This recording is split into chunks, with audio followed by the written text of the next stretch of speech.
May 2020. I'd like the webcaster to start the broadcast via the Council's YouTube channel. Will, could you please start that broadcast, please, and confirm that it's proceeding? Thank you. Yep, broadcast has started. Thank you very much, Will. So again, welcome to this planning committee meeting on 26th of May 2020. The public are viewing this meeting via the Council's YouTube channel, and officers are participating in this meeting via MS Teams. There is a short 30-second delay on the YouTube broadcast channel, so please bear that in mind. I can confirm the Council has adopted some basic etiquette rules for its remote meetings, and these are as follows. Please only speak when the Chairman has invited you to do so. Please let the Chairman know when you want to speak through the chat function. However, we do acknowledge that Councillor Mann and Councillor Ritchie do not have chat function, and the Chairman will prompt them to speak on this item. The Chairman will introduce the speakers in the order that the request for speaking was made, unless there is a point of order which will be prioritised. Please can I ask that you minimise your distractions while you're in this meeting, so please can you move any things around you which may interfere with your broadcast or your participation. Please can you remove your microphone when not speaking, and consider turning your video off to reduce any interference on the audio feed. Please bear in mind that there's maybe a lag between speaking and the other attendees hearing you. Presentations are available this evening, and the presentation will be made by Matthew Wild as a live presentation for this evening. If you are referring to a page in the report or a paragraph number, please can you direct the officers by indicating so. There is no private business for this agenda, and this is a single business item issue for this evening. If you do lose connections at any point, members are advised to contact myself in the chamber, which they can do so by calling on the number that has been provided. Chairman, I can confirm that the meeting is quorum and may proceed. I now hand over to Chairman, Mrs. Wendy Scattergood. Thank you, Chairman. Thank you, Emma. Good evening, everyone, and welcome to the meeting of our Planning Committee. My name is Councillor Wendy Scattergood, and I will be chairing the meeting this evening. As you know, the Council is new to virtual meetings, so I would ask everyone to be patient and understanding as we feel our way through the new way of working.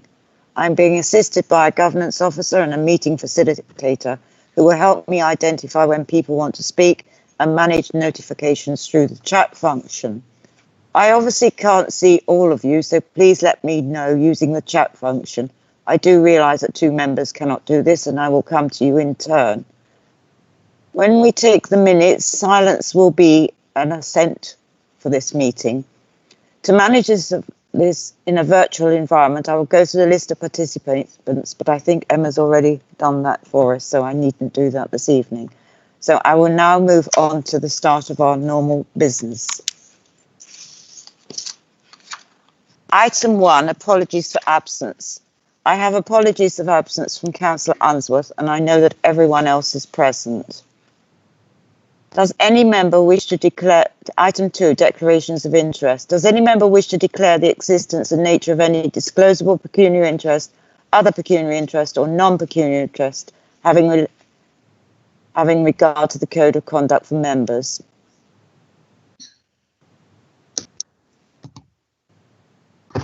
Yes, please, Madam Chairman. Councillor Cunningham.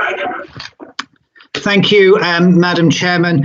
In the interest of transparency, I was approached by a representative of the developers associated with this planning application following the last meeting of the Planning Committee where this was considered. I did not take up the offer of a conversation on this, therefore I will remain in the meeting and participate as normal. Thank you.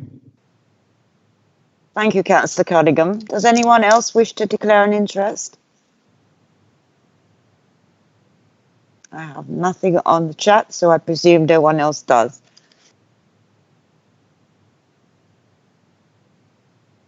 Chairman, apologies, your Sorry. chairman was muted. Sorry. If you'd like to start again from the end of Yeah. declarations of interest, thank you. Item 3, minutes of the previous meeting.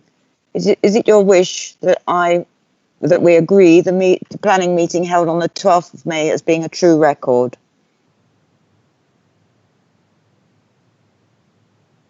As I hear from no one, we all agree that this is a true record. Thank you very much indeed, members. Item 4, public question time. We have no general planning questions this evening. All the questions will be asked at the beginning of the item. Item 5, planning applications. As you know, we only have one application on the agenda this evening, and that is a Part A, so there are no Part Bs. So I go straight on to the Part A application. And this is application number 1901222 REM, land northeast of Inworth Road, Fearing. It can be found on pages 5 to 39 for those of you that have the agenda in front of you. This application will be presented by Matthew, but I have got many speakers and statements that are going to be made now. The first statement is a statement from Mrs. Krista Maria Dobson from 23 Watermill, Fearing, and this is on the only application that we have this evening. This application statement will be read by Chloe Waite. Chloe, can you read the statement for me now, please? Thank you, Madam Chairman. As previously stated, I do not live on the boundary of this development, and I would support the right development if it was sympathetic to the character of Fearing. Whilst I am pleased the applicant has made changes, those changes have come about because the community and this committee challenged their design. I am still not able to support this application at present for the following reasons: design and layout. The applicant has stated that the site is now tenure blind. I would strongly disagree. The street scene pictures are misleading. The lanes are urbanised, cramped, car-centric and lack footways. The street has a total of 1 tree within the public domain, a total contrast to the boulevard, which I observe will be green, spacious and privately owned. The housing mix does not reflect the parish's need for 2 and 3 bedroom homes. There is not enough connecting footways / cycle paths in and around the site. 3-storey flatted buildings. The 3-storey urban generically designed flatted buildings are still there. They are not in keeping with the character of Fearing and bear no resemblance to the properties around them, including height form, which is concerning, considering their proposed topography. They do not meet the definition of a landmark building. I disagree with the planning officer's argument that there can be no prejudice against the wider allocation of 3-storey dwellings, considering he also acknowledged that they are not a current feature of Fearing. The applicant also acknowledges this point in their supporting documentation. The current proposal therefore contradicts paragraph 127 of the NPPF and sets a dangerous precedent for future developments. Bearing in mind the current COVID-19 situation, and given that Fearing is a village with enough space to provide even the poorest of our community with their own personal outside space, I am sure the applicant's designers could come up with a better solution than the one currently proposed and still satisfy the housing officer's requirements. There are examples within the village where Muse-style continuous form can incorporate flats which fit the character of Fearing. To Councillor Cunningham's request in December, no, there is no need to have 3-storey flatted buildings on this site at all. SUDs. The SUDs are still basic attenuation basins that also act as public open space, even though they may well be inaccessible for the 116 days of the year. The SUDs consultant, Ingent, has used UK rainfall data from 2008 to 2012 to provide its analysis, which is outdated. There is a forward-thinking, great example from where a SUDS runs along the side pavement to terrace properties. As well as being functional, it acts as a pleasant green corridor for wildlife and provides soft landscaping. I would like the committee now to refuse this application, which would allow for meaningful public consultation, which hasn't happened to date and is actively encouraged by the NPPG, and force the applicant to provide a scheme that fits within the village's adopted design guide and ensures that this development fits the desires of the emerging and well thought out neighbourhood plan. Sorry. Thank you, Madam Chairman. That's the end of that statement. Thank you very much, Chloe. And I'd like to thank Mrs. Dobson for submitting her statement. I'll now move on to the second person's statement, and that's Mr. Philip Bush. And his statement is going to be read by Alison Webb. Alison, please. Hello, Madam Chairman. Can you hear me? Yes. This is the statement of Mr. Philip Bulch. On the 17th of December, you restored my confidence in Braintree Council as an ambitious authority that wants to see high-quality development created via positive consultation with the local community. Despite some positive changes to this plan, there remain significant issues, a key one being the ongoing lack of community engagement and consultation. We have been ignored by the developer again. This continued lack of consultation with Fearing Parish Council and Fearing residents is a clear failure given the demands from this planning committee in December. You said you didn't want a repeat of it by the developer, given the positivity of the Fearing community to strategic development, but it has happened again. The committee recognised that residents of Fearing are supportive of strategic development in the village. We want to have a say, especially since this is the beginning of strategic development that will double the size of our village. Many hundreds of hours have been spent by residents in defining what the future could look like. To get this right, both in terms of the Fearing Design Guide and the Fearing Plan. These will guide everything that happens moving forward in the village. This means this development will not fit in with anything that follows it, which is profound. This development will be an oddity, neither in keeping with the past nor guided by the Fearing Community Plan that will influence all future development. Ongoing lack of consultation has now caused a significant negative feeling in the village. This is not just a development for 162 dwellings. Fearing is at a fundamental crossroads with regards to the future design of the village. I also have concerns with regards to the heritage impact. The committee report states the historic buildings consultant still identifies a less than substantial harm to the setting of the Grade 2 star listed building from the development.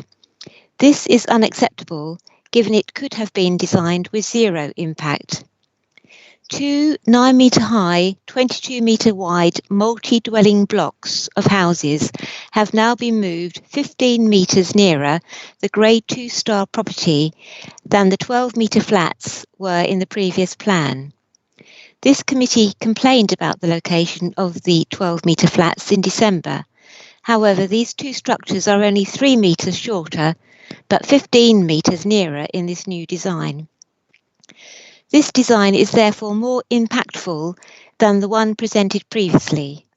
The application is also incorrect to state there is a building severing the relationship between the development and the listed property. It adjoins the site, as was evident at the previous committee meeting, hence the demand by this committee to move the 3-storey flats.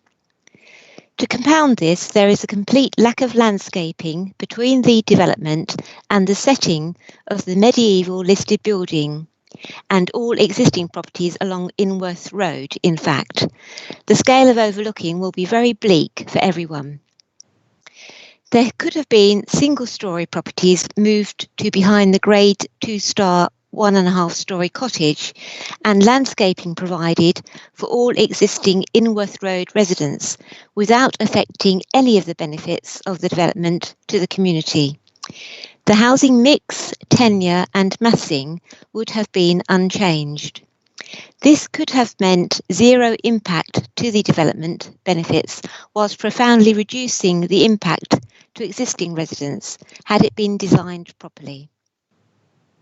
The argument that the benefit of the development therefore outweighs the impact to the listed property is flawed. All the impact to the listed property could have been avoided without any negative effect on the benefits of the development to the wider community. This is not placing great weight to the protection of heritage assets or the sensitive area along Inworth Road properties identified by the developer's own design and access statement.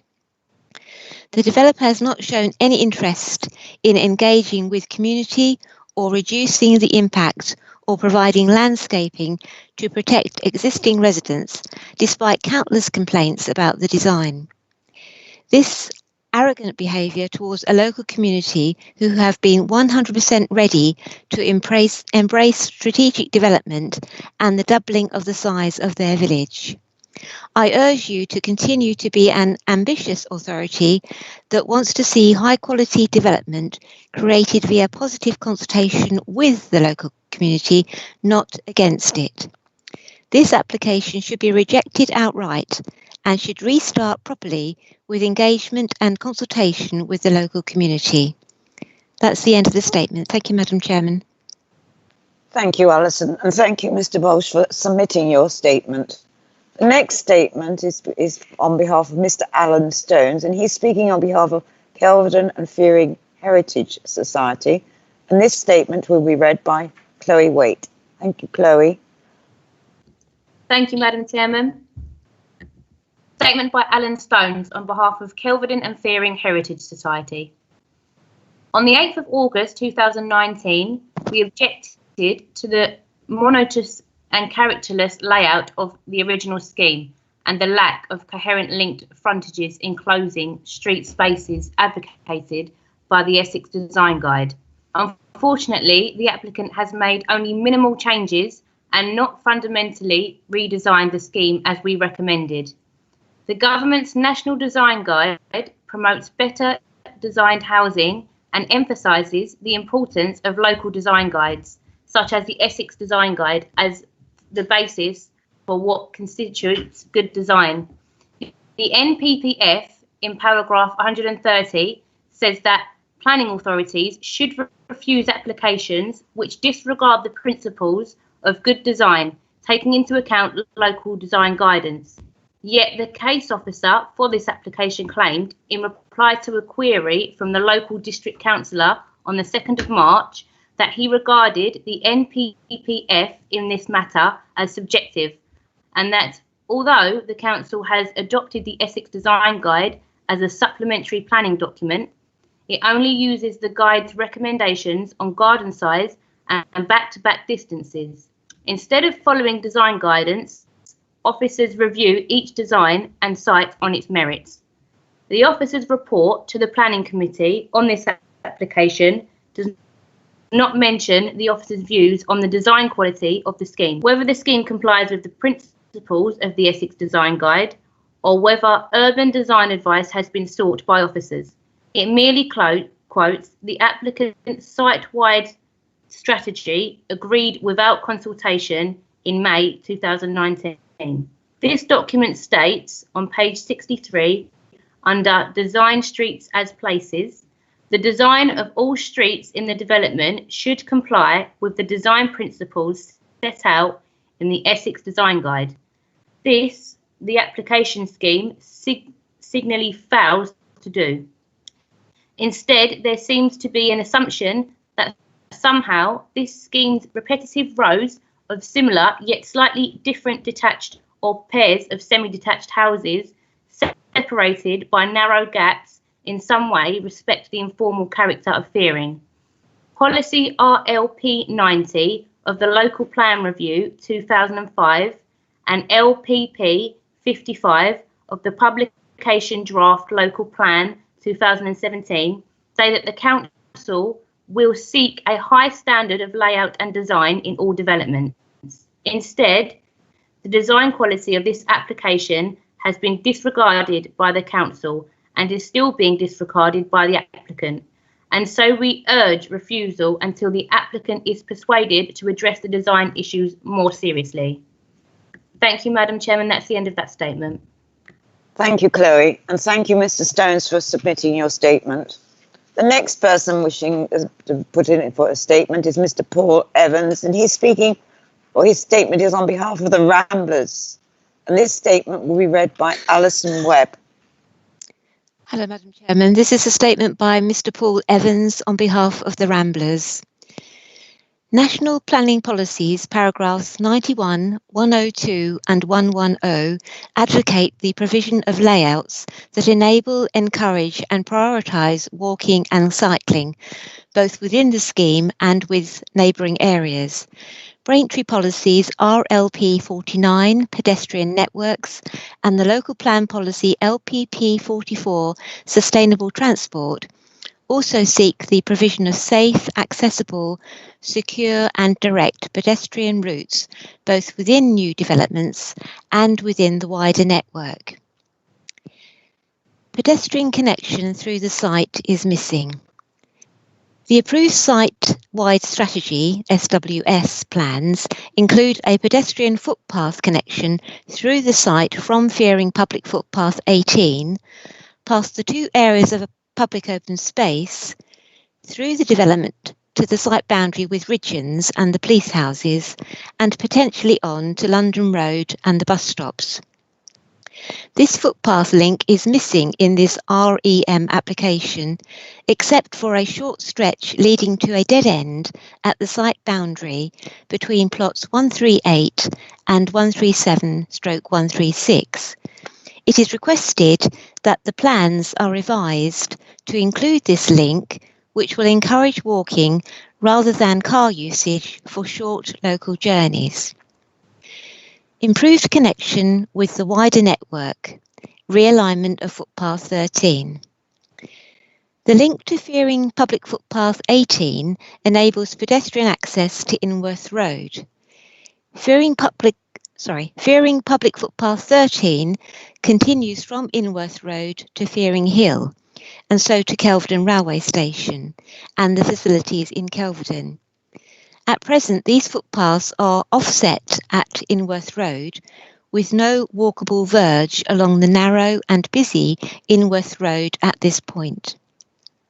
It is requested that Public Footpath 13 is realigned slightly to provide a direct connection across Inworth Road. The realignment would be on land owned by Crown Estates, who applied for the original outline planning permission for this site. Improving the surface of footpath 13 would also make it a more all-weather route. Lack of safe pedestrian routes through the site and cycle storage. The lanes area of the site, which includes about 75 homes, is not pedestrian friendly. It consists of shared surface roads with no continuous pavements and no street lighting. The area only has 4 visitor parking spaces, so on-street parking is likely to further decrease visibility and hence pedestrian safety. The refuse and cycle plan has no key, but the presumption is that cycles will be stored in back gardens in the majority of cases, as most properties have parking spaces but no garages. That's the end of the statement, Madam Chairman. Thank you. Thank you, Alison, and thank you, Mr. Evans, for submitting your statement for the Ramblers. The next person whose statement has been submitted is the Fearing Neighbourhood Plan Committee statement, and this statement will be read by Chloe. Thank you, Madam Chairman. Written submission on behalf of the Fearing Neighbourhood Plan Committee. Whilst this scheme has been modified since the BDC committee meeting in December, the layout still seriously undermines the adopted village assessment and design guide and the emerging Fearing neighbourhood plan. As such, it is requested that this application is either amended further or refused. The neighbourhood plan is not at an early stage. The regulation 14 consultation was completed in March, with residents who responded endorsing the document as a whole. There are only 2 further steps, Regulation 15 and 16, hardly a large number of further steps, as stated by the BDC officer. This site is the first of several developments that are expected to come forward as part of the BDC Fearing strategic growth location for up to 750 homes. So this should be an opportunity for Bloor Homes to work with the Fearing Neighbourhood Plan and Design Guide to show how good design is a key aspect of sustainable development, creates better places in which to live and work, and helps make development acceptable to communities, quoting paragraph 124 of the National Planning Policy Framework. We deplore the lack of community engagement by Bloor Homes. Once beyond the entrance boulevard area, the development is urban, with the expanses of hard landscaping and built development. The proposal does not comply with the National Design Guide, which requires developments to reflect and respond positively to the scale, design, character, density and layout of existing development in the surrounding area. The lanes area is cramped, with swaths of frontage parking abutting shared surface streets. There are no continuous pavements, so there is potential for pedestrian, cyclist and vehicle conflict, especially as there is no street lighting. There are only 4 visitor spaces for over 70 homes, so on-street parking could further compromise visibility and pedestrian safety. The street scenes, F1 and F2, are clearly for promotional purposes, as no cars are shown in any of the frontage parking spaces. The reality is that these streets will visually be a sea of cars. This REM application introduces a layout not approved in the site-wide strategy, a subsidiary shared surface road. This again has no pavements and no street lighting. The scheme continues to embed 2 full 3-storey blocks of flats, which are strongly objected to. The designs are generic, tall buildings and are wholly out of character with Fearing, where there are no 3-storey buildings. They will stand out above the lower ridge heights of the surrounding properties. 31% of the development is 4-bedroom homes. However, the Neighbourhood Plan Housing Needs Survey showed that the local need is for 2-bedroom homes, with some 1-bedroom and 3-bedroom homes. The lack of street trees is a concern. The street scene illustrations show ghostly tall trees in the background where none exist and none are planned. The streets area has just 1 tree within the public realm, and only 77 trees are shown in the plans. The applicant suggests 108 trees. This should be clarified. We object strongly to this development, as the design does not reflect and respond positively to the surroundings, and it is not aligned to the emerging neighbourhood plan and the adopted design guide. On behalf of the Fearing Neighbourhood Plan, it is requested that this reserved matters application is either amended further or refused. Thank you, Madam Chairman. That's the end of that statement. Thank you, Chloe. And can I thank the Neighbourhood Plan Committee for submitting the application. The next statement is from Fearing Parish Council and it will be read by Alison Webb. Alison, please. Hello, Madam Chairman. This is the first of several developments that are expected to come forward as part of the BDC Fearing strategic growth location for up to 750 homes. Many aspects of the scheme remain of significant concern to the Parish Council. We continue to object to the detailed design of this 160 homes development and ask that it be rejected or amended further. In December, the BDC committee requested that the applicant consults with the wider community. The applicant has held a private meeting with the parish council, but there has been no wider community engagement. At the December meeting, councillors referred to the development as having elements of ghettoisation. This still remains. The Lanes area continues to contain the vast majority of the affordable housing. The Lanes area is extremely cramped, with expanses of frontage parking and shared surface streets with no continuous pavements / footways. It also has no street lighting. The scheme continues to embed 2 3-storey blocks of flats, to which we strongly object. They are wholly out of character with Fearing, where there are no 3-storey buildings. The officer-approved site-wide strategy makes no mention of flats / 3-storey buildings. The BDC officer's report states that the shared surface road within the street character area would not wholly conform to the principles agreed in the site-wide strategy. As this new type of street is included in this REM, it must therefore be possible to make changes from the SWS, which is contrary to officers' previous advice. The layout of this development seriously undermines the Village Assessment and Design Guide, which has been adopted by the Parish Council and the Fearing Neighbourhood Plan. This is well advanced, with the Regulation 14 consultation completed in March. The Fearing Neighbourhood Plan statement expands on the negative interaction of this REM proposal with the Neighbourhood Plan. BDC Local Plan Policy LPP 80, Sustainable Urban Drainage System, states that the dual use of land for sustainable urban drainage and open space can be supported where neither use is compromised by the other.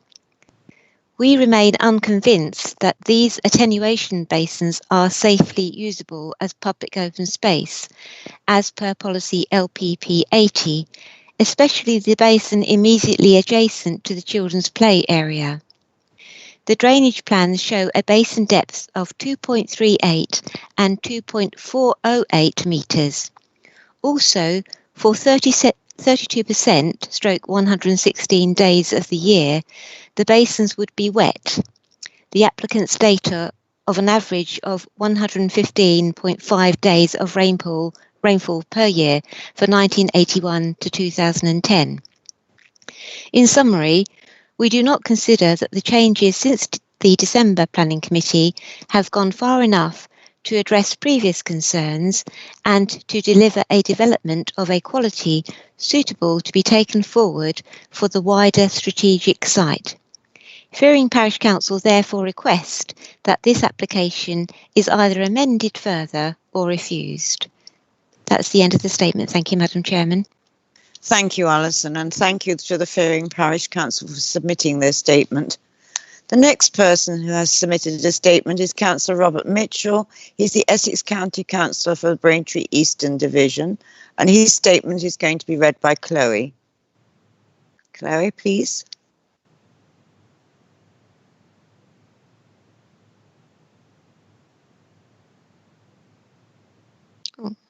Chloe, can I have Councillor Mitchell's statement, please? Thank you, Madam Chairman.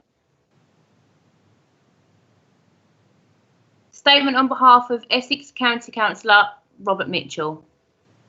Firstly, I am extremely disappointed that residents and representatives are not able to speak personally, where the technology is already in use and allows allotted time. Political debate and planning representations often include reasoned passion and emphasis that will be lost this evening, nullifying the efforts of a committed local voice.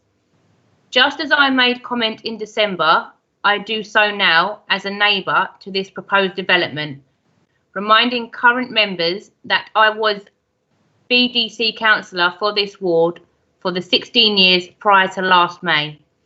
I should remind the panel that this is the first stage in a strategic Crown Estates master plan for 1,000 homes in Fearing, which emerged in early 2015.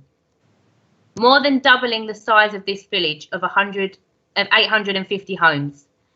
The development under discussion should therefore be the flagship that leads the way in innovation, sustainable development, and considerate, future-proofed dovetailing with the current edge of our ancient village. Sadly, despite a most reasonable meeting held at BDC with Emma Goodings, the MD and development manager of Bloor Homes in early March, we have a development that, although notably improved in many areas, as requested by this committee in December, still offers significant flaws, with the only flagship being the battleship of 3-storey flat setting, an unwelcome precedent in Fearing, where such massive dwellings have never existed. Sympathy with the old and innovation for the future remain limited, where other developments in the BDC area, as mentioned in December, have been more forward-thinking. I ask the committee to very closely consider the impact of any decision to approve this current application without amendment. Thank you, Madam Chairman. That's the end of that statement. Thank you, Chloe, and thank you, Councillor Mitchell, for submitting your statement. The next statement has been submitted by Councillor Mrs. Jenny Sandham and Councillor Paul Thorogood. They are both BDC councillors for Kelvedon and the Fearing ward. Excuse me. And the statement will be read by Alison Webb. Thank you. Thank you, Madam Chairman. This is the submission from Councillor Jenny Sandham and Councillor Paul Thorogood, ward members for Fearing and Kelvedon. Dear Madam Chairman and Planning Committee members, we have two main concerns and we will try to keep our submission to 90 seconds on each. Part 1, Design and Layout. We are very disappointed Bloor Homes has not taken on board the many concerns this Planning Committee voiced in December last year regarding the reserved matters application for a 162 homes development in Fearing. The proposed housing estate still does not take into account the village character of Fearing and largely ignores the National Planning Policy Framework, the Essex Design Guide and Fearing Parish Council's own adopted design guide, which should be treated as a material consideration. Fearing is set to double in size once the new A12 four-way junction is built, and if Bloor's current design and layout is allowed to go ahead, the character of the village will be severely diluted. The developers proposed 3-storey flats no longer overlook properties in Inworth Road, but they are still contained within these plans. This is very disappointing because there are currently no 3-storey flats in Fearing, so these proposed flats will set an unwelcome precedent for new developments. Sadly, residential flats are a necessity in urban areas due to lack of space. This is not the case in a semi-rural setting. Flats can and should be avoided where possible. An excellent example is Goldsmith Street, a new development on the outskirts of Norwich. The estate is built to passive house standards, a rigorous system that reduces a building's ecological footprint. The architects rejected the modern standard of having wide boulevards and instead put the rows of houses closer together. This enabled them to fit in more self-contained houses and with gardens rather than blocks of flats. Bloor's current plans were devised in a pre-COVID-19 world. In lockdown UK, there are two classes of people, those with gardens and those without. We as councillors have been helping to run the local coronavirus support group and have struggled to access and check on residents living in social housing flats in Kelvedon. They are hidden from view and could easily be forgotten. Typically in flats there are shared communal spaces both outside and in, making a household level quarantine difficult. Without their own gardens, parents struggle to keep children exercised and entertained. The land on which these proposed Bloor flats would be sited is at one of the highest points in Fearing. They look dark, gloomy, daunting and prison-like. They will dominate the Fearing skyline. If these flats were removed from the proposals and replaced with terrace-style housing with gardens, it would go a long way in making this development more palatable. Part 2, Sustainability. When we build today, we need to think about the future we are building for. Our climate is changing, and the UK government's direction of travel is for zero emissions to be achieved by 2050. In February this year, the Court of Appeal ruled the Secretary of State had acted unlawfully in regards to Heathrow's planned third runway by failing to take into account the Paris Agreement on climate change when supporting the expansion of Heathrow Airport. The government was told to go away and think again. If it wants to resurrect the project, the government will have to do a proper appraisal against all the climate impacts over the lifetime of the project. The judgment suggests that for every major new development, there will have to be a clear demonstration that it fits with the government's own climate change laws. That means adopting much higher standards for energy efficiency, with renewable heat from heat pumps and solar, thermal, geothermal, biomass or stored heat technologies. Energy is not only the resource that is likely to become scarce. New housing should also conserve water by capturing rainwater and reusing grey water. As far as we are aware, none of this is happening with Bloor Homes proposals. Conclusion. The future of Fearing is at a crossroads. This development could set a gold standard in reflecting the village's character and in providing sustainable living for future generations, but it currently fails on both counts. It is our view that these plans should be refused or at the very least again be deferred. They could and should be so much better. That's the end of the statement. Thank you, Madam Chairman. Thank you, Alison, and thank you, Councillor Sandon and Councillor Thorogood for submitting your statement. The final statement this evening has been submitted by Mr. Robert Eburn. He is the Director of Planning for Bloor Homes and is the applicant. This statement will be read by Chloe. Thank you, Chloe. Thank you, Madam Chairman. Firstly, I would commend your council for keeping vital planning and democratic processes running during the COVID crisis. As lockdown gradually eases, I am able to restate Bloor's commitment to the development. Your decision today will be a positive step in delivering this scheme and its array of benefits. In December, you resolved to defer approval so that discussions could take place with the applicant regarding the location of the proposed children's play area, the positioning of the attenuation basins and their impact on the provisions of open space, the location of affordable housing, room sizes, and the location of blocks of flats, in particular their proximity to a listed building. We listened to the discussion with interest.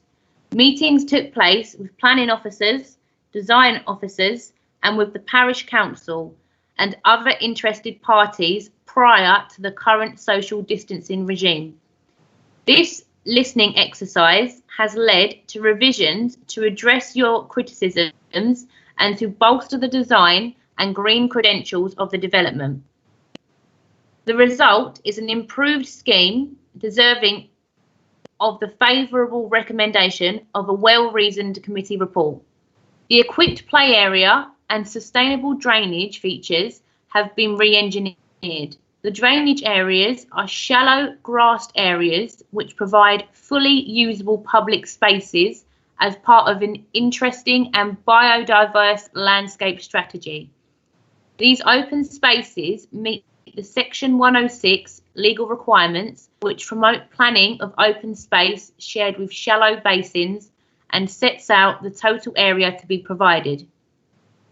The affordable housing continues to deliver high quality homes for those in local need while detailed designs and tenure are blind. The affordable housing is in significantly smaller separate groups to promote social inclusion. While amending the scheme, we have achieved 100% compliance with nationally described space standards, parking standards, and garden size standards. The clearest message from the previous meeting was your dissatisfaction with the relationship between taller buildings and the Grade 2 star listed building. You will be reassured to see that we have successfully replanned this aspect of the layout to remedy this criticism. All of the amendments achieved continued compliance with the outlined planning permission and the character areas of the site-wide strategy approved last May, ensuring that the development results in a strong sense of place. Our focus on creating a great place will continue throughout construction so that the scheme sets high standards as further phases eventually add to the vision for the wider site. I commend these revisions to you and trust that you will agree with the recommendation to approve this reserved matters application this evening. Thank you very much for receiving this statement. Thank you, Madam Chairman. That's the end of that statement. Thank you, Chloe, and thank you to the to Blorhobbs for submitting their statement. Members, that now brings us to the end of the statements, and we will now move on to the planning application. And the presentation is going to be made by Matthew Wild. Thank you, Matthew. Thank you, Madam Chairman. Good evening, members. Just give me 1 second while I share my screen.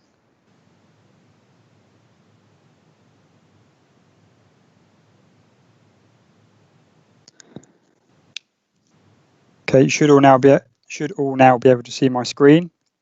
So the application before you this evening is the application of approval of reserve matters following outline approval for 16/00569/OUT, approval of reserve matters, layout, scale, appearance and landscaping, comprising the construction of 162 dwellings, new public open space, car parking and associated infrastructure works, land northeast of Inworth Road in Fearing. So just to pick up, obviously there's been quite a few points raised at public question time. I'll address those as we go through the presentation. We'd like to say that the application has been revised since it was last heard by the Planning Committee on the 17th of December last year, where it was deferred. However, so I'll take members through the changes and the various points. But before I do that, I'll just quickly remind you of the context, just so we're all on the same page. Okay, moving on to slide 2. So just in terms of the wider context, the wider allocation, the site is roughly where I put the star on there, and you can see its relationship to the wider parcels which are outlined in pink. Moving on to slide 3, this is the location plan. So that's just a reminder of the extent of the red line site boundary. So we've got the junction of Gore Pit Corner here. We've got the Builders Merchant here. We've got other properties on London Road here. Properties on Inworth Road down here. Got the Fairfords Business Park down here, and the public right of way which runs along here and through there. And then you've got like an arbitrary boundary of the site which was applied for at the outline stage. Moving on to slide 4, this is just an aerial image. I've sort of crudely drawn on the red line just to give you an indication of where the site sits. As I've said, it doesn't follow any natural field boundaries. The site was formerly arable land, hasn't been used like that for some time. In recent times, there's been some groundworks taking place on the site in relation to archaeological works that were required as part of the discharge of condition process as part of the outline approval. There's also been some works to the hedge at the top of the site. I'll come back to that later on in the presentation. Okay, so moving on to slide 5. So the application, as I've said, was deferred on the 17th of December 2019 to address the following issues and points of clarification. So the affordable housing distribution was the sort of main issue. The compliance with the nationally described space standards, compliance with the garden size standards, location of the 3-storey flatted block, location of the play space, the usability of the public open space, biodiversity net gain, trees and landscape, and the differentiation of character areas. The presentation is quite long and quite full on with the plans and the coverage of issues, so I will try and go as slow as I can. If members wish to see any particular slide again following conclusion of the presentation, then please let me know, and I can obviously take you back to that relevant part. Okay, right, moving on to the next slide. So that's slide 6. I've changed the order slightly of the issues just to make it easier for members to digest the changes that have happened. So now, firstly, we'll look at issue or comment 4, which is the location of the 3-storey flatted block. So you can see the flatted blocks on the old layout, which you previously considered were over in this area here. They were highlighted in purple. And the main reason for their concern, or your concern last time, was the impact on the Grade 2 star listed building down here, which is slightly out of shot. But I do have a plan in a minute which shows that relationship. Okay, moving on to slide 7. So straight away you can see that the flat blocks have now moved from this corner over here to this corner over here. So we're overlooking the public open space. So that's been replaced by 2-storey dwellings on this boundary. And as I say, the Grade 2 star building is over here. Okay. Further comments were received at question time that 3-storey flats are out of character with fearing and should be resisted.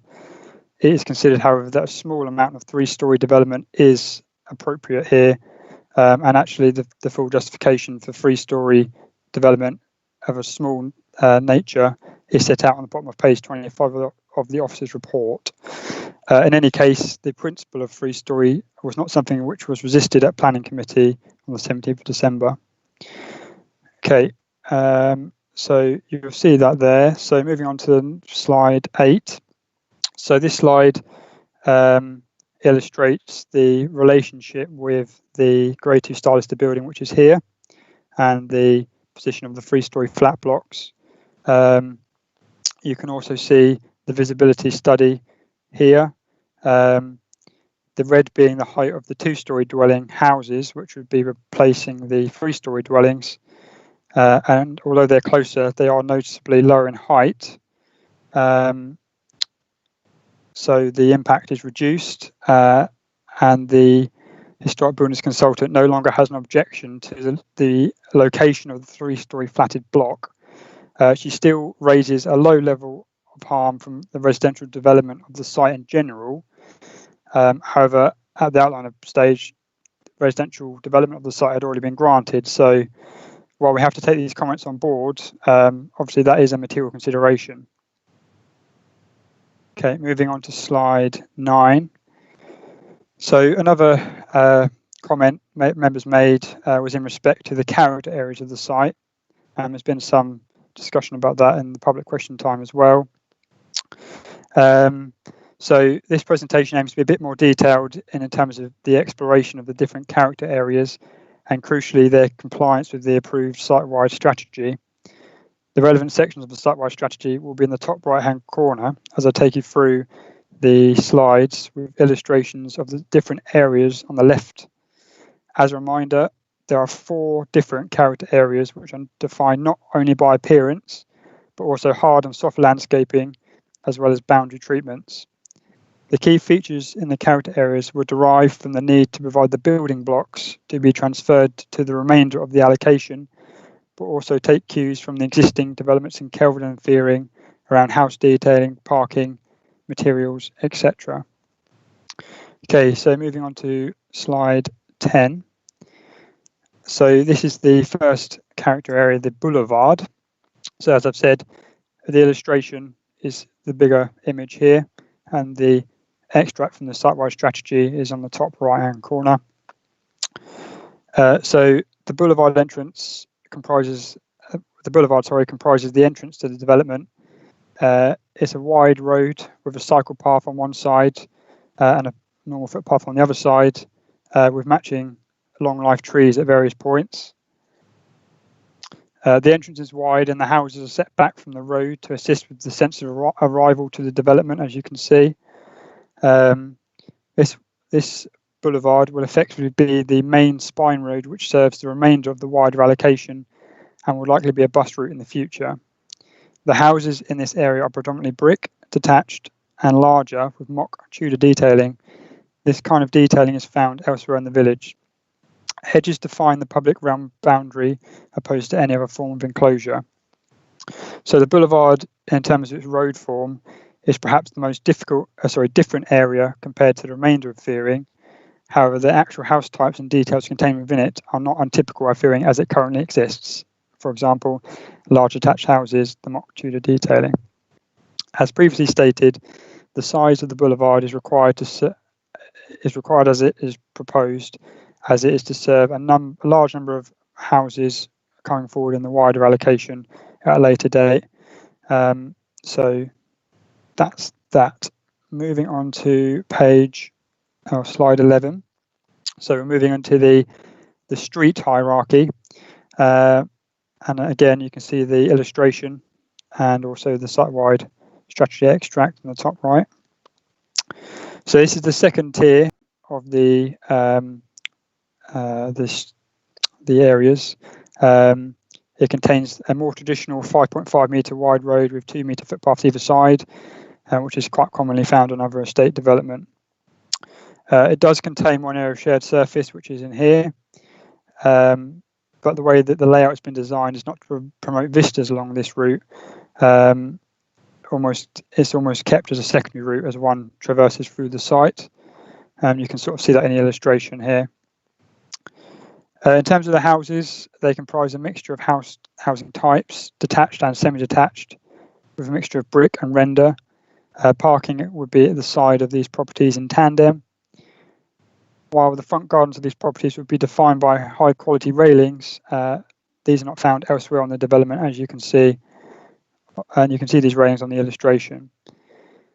So straight away you can see that there is a difference in character from the boulevard area down into the streets, just purely in terms of the house sizes and the boundary treatments and the road layout, etc.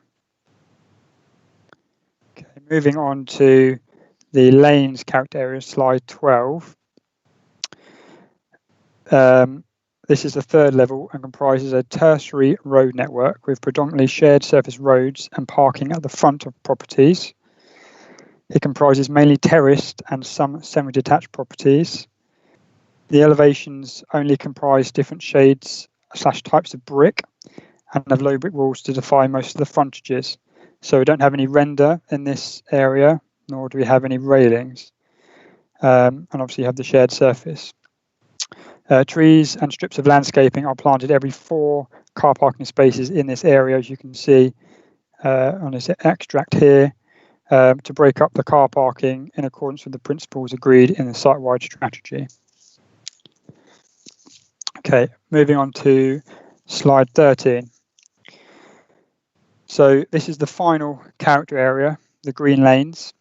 This comprises single-sided development which overlooks the public open space.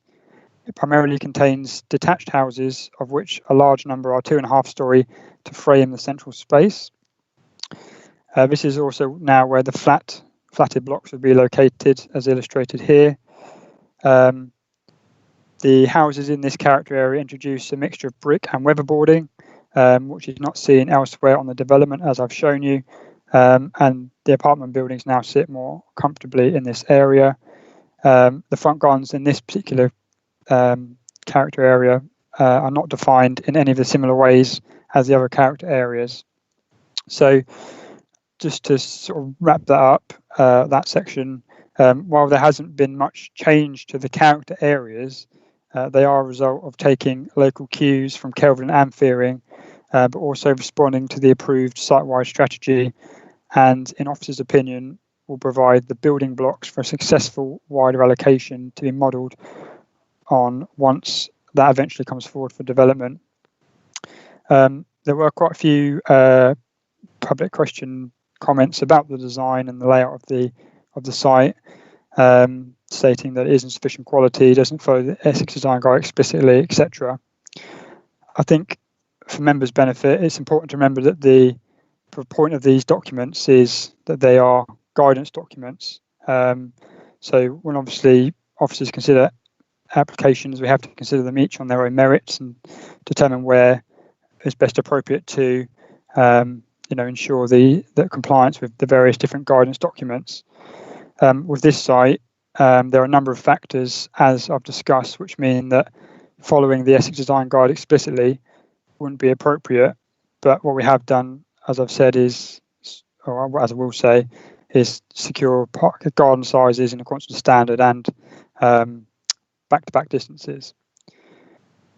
Okay, moving on to slide 14 and now issue or comment 3, and I've just sort of illustrated. So you can see on the left the 17th of December plan, and the yellow garden areas denote the ones that are below size.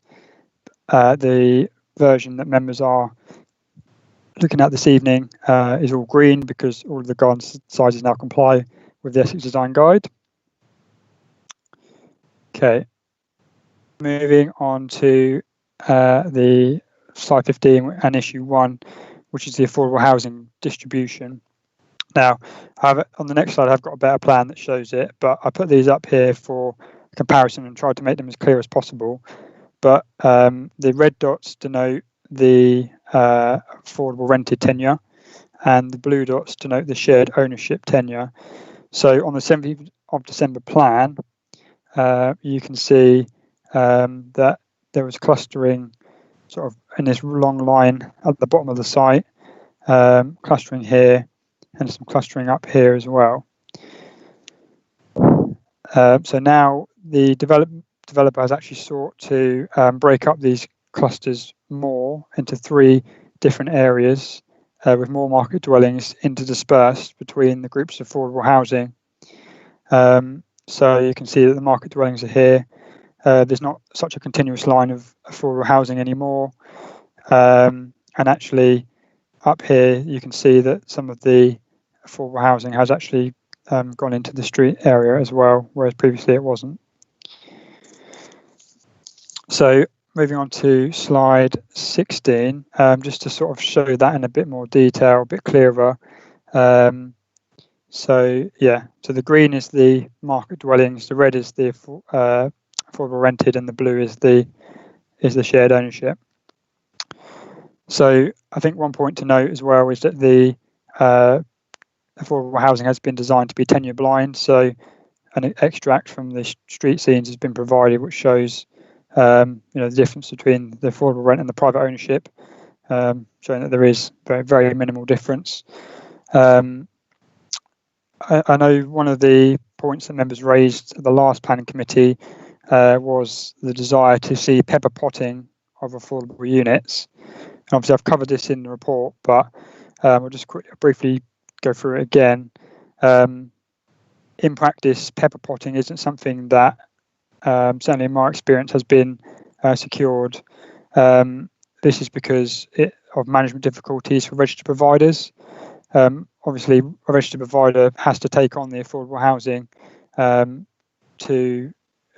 obviously they will give the developer a sum of money for the affordable housing and take that on, but they won't do that if the layout doesn't suit their needs. So what we want to be mindful of is, I suppose, getting a fine balance between, the sort of acceptable clustering, but also not in terms of, being so clustered together that actually it potentially causes problems. So I think the other thing to consider with this site as well is that due to the different nature of the character areas, as I've previously advised, the smaller house types are located in the lane's character area where naturally the affordable housing would be located. The larger houses on the boulevard and the street do not lend themselves to be good affordable units. If the developer was to start putting smaller units in these character areas, then would be in jeopardy of actually losing their distinct character, which obviously as part of the wider allocation we're trying to create that character, so we don't want to jeopardize that. So in summary, for this point, officers consider that developers have improved the affordable housing distribution at the site and are satisfied there is enough separation now to avoid any future issues at the site. And it is worth noting that the housing officer is satisfied with the layout as it is now proposed. Okay, moving on to slide 17 and issue 6, which or comment 6, which is about the sustainable urban drainage systems and what is usable open space. So this slide shows a section of each of the open space areas. As you can see, the spaces will not be so deep that they are unusable or unsafe when dry.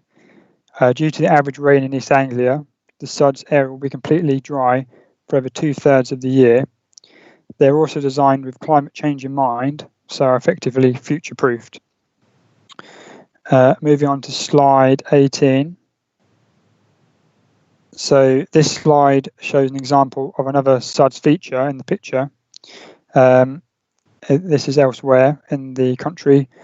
You can see that most of it is just grassed with some larger grass where you can see the attenuation base is slightly deeper. This is not only to keep it as usable space, but also to provide ecology benefits. So as I've sort of previously intimated, the Met Office data confirms that the UK has 115.5 days of average rainfall a year in this region. Hence, over 2/3 of the year, the SUDS features will remain completely dry. And in terms of sort of illustration of the different levels of the SUDS feature, you can see this diagram here. So the low flow channel is the low in purple, is the lowest level, the low tier in the sort of yellowy colour, and the upper tier in the orangey colour. So for a 1 in 2 year event, so once every 2 years, effectively, a rainfall event, the upper tier would flood to a depth of 30 millimetres with the entire pond draining within 21 hours. And for a 1 in 5 year event, so even rarer, the upper tier would flood to a depth of 175 millimetres with the entire pond draining within 28 hours. So even when there are excessive rainfall events and the areas do fill water, they do drain quickly. And I think in reality, in such rainfall events, I don't think there's going to be many people wanting to use the public open space, regardless of whether it was a SUDS basin as well or not. Okay, moving on to slide 19, the location of the play space. So it's actually a matter contained within the Section 106 agreement for approval. However, I have attached this plan for members' information, and you can see where the play space is intended to go, which is here in the orange, in one of the 2 areas of public open space. Obviously, the exact spec is to be agreed, but that will be to a minimum set amount in the Section 106 agreement as part of the outline approval. But it's just to give members that illustration of where it would be, as this was raised previously. Okay, moving on to slide 20 and issue 7, or comment 7, in relation to biodiversity net gain, trees and landscape. So this is something else that is also covered by the Section 106 agreement. However, I'm hoping this sort of extract will provide an overview of the sort of measures that are looking to be installed. So we have things like bird boxes, and hedgerock friendly fencing to be provided. So The hedgerow-friendly fencing, you can see sort of the orange crosses, and you can see the various different elements of the Swift brick and the blue, and the bird box over here. And these are this sort of detail is contained a bit more in the report, but ultimately will be secured as part of the Section 106 agreement. I can also confirm that there will be 108 new trees planted across the site, and this is illustrated on the landscape drawings. Moving on to slide 21, still on biodiversity net gain.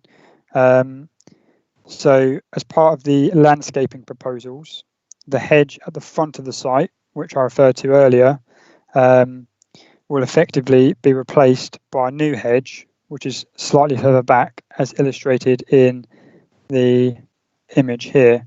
So the existing line of the hedge is a bit close to the road up here. So you can see the new line of the hedge isn't much further back, but it will be planted up again. And I think also there was comments raised in the original round of consultation about the line of the drainage or sewer easement, which runs here, which is proposed, and the group of TPO'd trees or trees that are now subject to a preservation order on the public right of way. These trees were sort of thought about throughout the design process, and mitigation measures have been thought through to retain these trees and safeguard root protection areas. So I've asked the developer, and they said they will submit an arboricultural method statement to support any discharge of condition for drainage as part of the outline approval to ensure that the trees are protected. Okay, move on to slide 22. This is the compliance with the nationally described space standards, and the last point that members raised. So previously, the scheme proposed 75% of compliance with the nationally described space standards. So those standards that refer to internal living accommodation and the sort of minimum sizes. The scheme before you now proposes 100% compliance. As far as officers are concerned, this is a significant win. As previously advised, we don't have a policy basis to insist on these standards yet. Therefore, we have a good win on this particular point, and obviously heightens the overall quality of the design. There's a couple of other changes as well. So I just want to point out to anyone that may be listening that the urban design officer has been working very closely with officers throughout the site-wide strategy and application stage. The back-to-back distances still meet the standards, as I've sort of previously advised. And there's also been some minor amendments to the layout of the roads for some traffic calming measures. So I've kind of illustrated where examples of these and the different colours correspond to the different type of measure. So, for example, the raised table is here and the roundel is here. Another point to mention is the fabric first approach, which the developer is committing to. So concerns are raised that the site should be more sustainable in line with the Heathrow decision.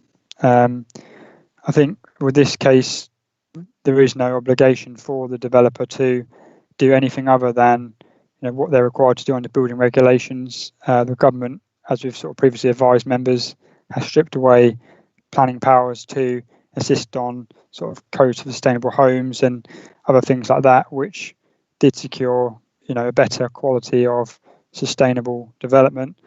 But actually BLOR here are confirming that they will apply this fabric first approach, so a standard above building regulations, which is concentrating on improving U values, reducing thermal bridging, improving air tightness, installing energy efficient ventilation and heating services, gas heat recovery systems, and vehicle charging points, of which there are 83 across the development. Okay, moving on to slide 25. So just to sort of sum up really the different points that we've just discussed. So in terms of affordable housing distribution, as I've shown you, we've now achieved a greater distribution with a 10-year blind design. In terms of point 2, the compliance with nationally described space standards, we've now achieved that.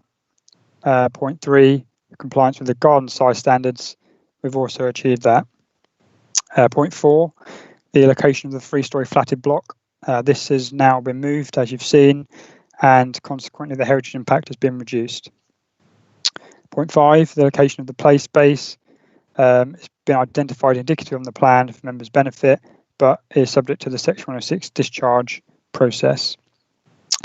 What is usable open space? So hopefully I've clarified that for members, and actually they'll be dry most of the time and usable. Point 7, about the biodiversity net gain. So there's 107, there should be 108 new trees, and biodiversity enhancement measures are set out indicatively, as I've shown you, but again, to be agreed as part of the Section 106 discharge process. And finally, the differentiation of character areas. These have hopefully been better identified to members in terms of their key differences and their overall compliance with the site-wide strategy. So just very quickly going through the planning balance. So we've got 162 dwellings towards the housing land supply with this site, which 65 are affordable, which is obviously a quite significant number. There's, in officer's view, a high quality design and layout with transferable key principles to the wider allocation. Section 106 contributions to schools and doctor's surgery, compliance with garden, parking and space standards. There is some harm, less than substantial harm at the lower end on the setting of Cobham Oak Cottages, which is a greatest stylistic building from the developing the site in general, rather than any specific building, although the historic buildings consultant acknowledges there is an improvement compared to the previous scheme. Overall, it's officer's view that the significant benefits of this proposal would outweigh the less than substantial harm at the lower end to the heritage asset, and then therefore the recommendation before members is to approve the application. And just picking up some other points raised at public question time, most of them have been covered by the presentation and or report, but there are some points which need to be clarified. Firstly, there was a point raised that the housing mix isn't reflective of the need in Kelvedon. I'd just like to point out to members' benefit, the mix or housing mix is not something that the council can currently insist upon. However, the mix as part of this development is broadly consistent with the district-wide Strategic Housing Market Assessment, or SMAR, and is therefore considered to be acceptable and appropriate. There was also a comment about a lack of community engagement by the developers. Following the meeting of the 17th of December, we understand that the developer has met with the parish council and ward members in January 2020 and the Essex County Councillor in February/March. In any case, this is not for officers to consider. We are required to just assess the application as is before you this evening. There was a question about the footpath link missing by the Ramblers. As you can see on this plan, this is I believe what they were referring to, this footpath link. And actually that was required as a sort of constraint, if you like, as part of the outline consent and as part of the site-wide strategy. It's sought to secure a future link here to hopefully go on to London Road, but the original site, which you would need to go through, is outside of the land ownership here. So in accordance with that, we cannot asked the developer to show the footpath link going through that land because it's outside the red line application site. If, and hopefully when that site comes forward for redevelopment in the future, there will be a mechanism there to provide that pedestrian connectivity link, and the developers have met their obligation to actually do that by showing a footpath link. And obviously it terminates at the moment, but hopefully it won't in future. And there was also a point about footpath 13 to be realigned. Footpath 13 is actually not in the development site. It's the footpath that's sort of the other side of Inworth Road to the development site. There's been no provision in the outline consent for this footpath to be amended. If the footpath is to be amended, this will require a separate legal process with Essex County Council.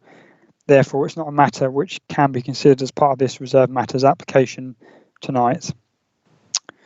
The neighbourhood plan, there was a representation made that there is not a large number of steps until the plan is adopted. I think for clarity, in the office report, the reference to the large number of steps is more referring to the large amount of time before the plan, the neighbourhood plan and its subsequent design guide can be fully adopted.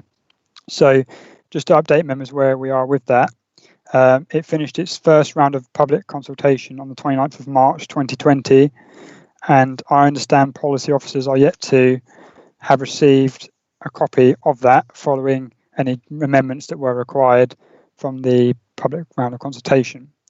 Once policy officers have formally received this plan, it will then likely to be required to be amended further, and then it will be consulted on again.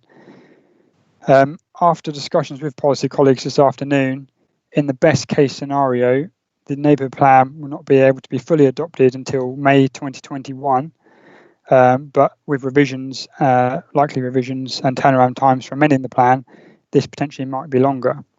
As such, at the moment, while we understand the need and the desire of residents and the parish council for the development to comply with the neighbourhood plan, officers at this stage still can only attribute it limited weight due to the early stage, and thus we cannot force the developer to adhere to those design principles, because ultimately they could change quite significantly by the time the plan is adopted. But as I've said, what is before you this evening is as a result of a long-standing negotiation to get the best possible design and layout for this site. And that, I'm pleased to report, is the end of the presentation. If you want to come back on any points, please let me know, or any sort of particular slides, I can reshare that for you. Thank you. Thank you, Matthew, for a very, very detailed presentation. I will now open this up to members, and the first person I have got that wishes to speak is Councillor Abbott. Councillor Abbott? Thank you, Madam Chairman. Can you hear me okay? Yes, thank you. Okay. So I think initially we must acknowledge that the developers have made some changes in discussions with officers, and they do appear to have taken on board some of the points that were raised by residents. I've got a few questions for officers, please, as well as which I'll interweave with sort of a general commentary on the application.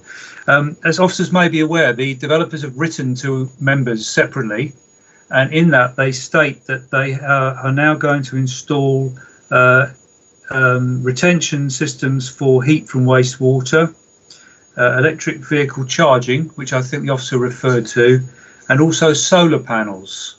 Could the officers say, please, specifically how many vehicle charging points and how many houses will have solar panels, if they know?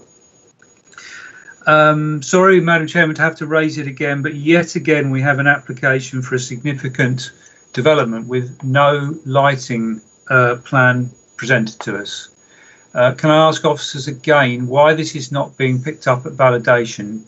Because what this effectively does is deny us as members, and indeed members of the public as well, to have any appraisal at all of details on what will be the appearance of a significant development at night. And also, although it's good to see there is a condition 3 in there on lighting, it repeats the same wording which I've referred to previously, which appears to invite lighting of sensitive habitats instead of trying to avoid it. In respect of affordable housing, I noticed, although the spread is better, and I think we need to recognise that, there's no affordable housing at all in the northern half, roughly, of the development, and none along the boulevard area. I think residents and various representative groups have made mention of traffic.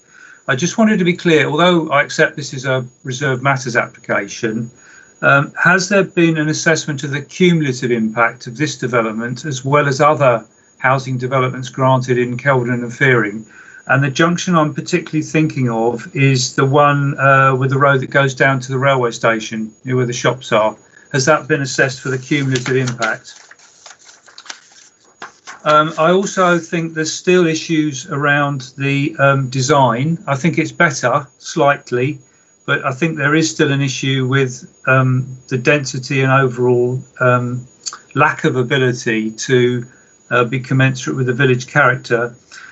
I was very interested looking at the garden areas, and the officers now say they're all compliant. Well, of course, they're compliant with the standard, which is actually quite small.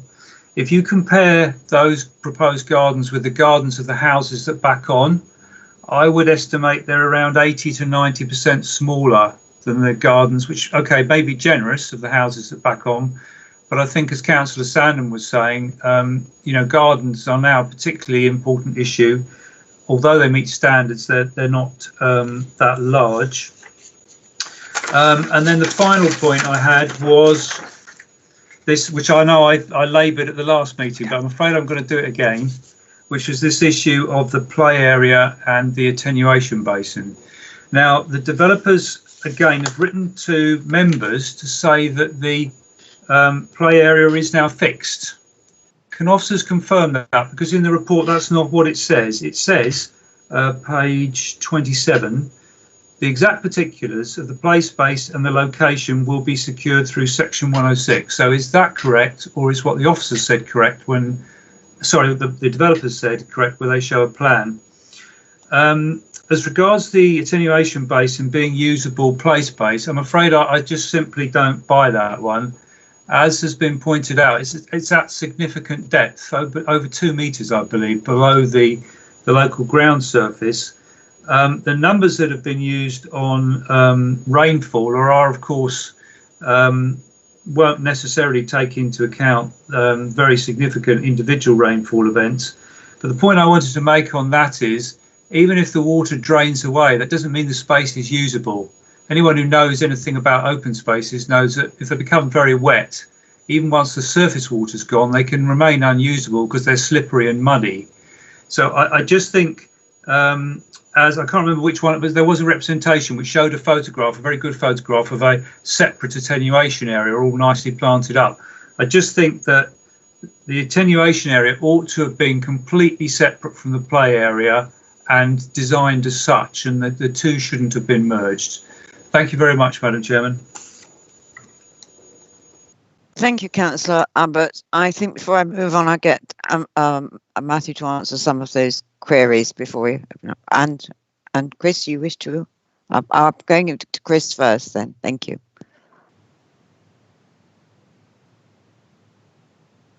Thank you, Madam Chairman.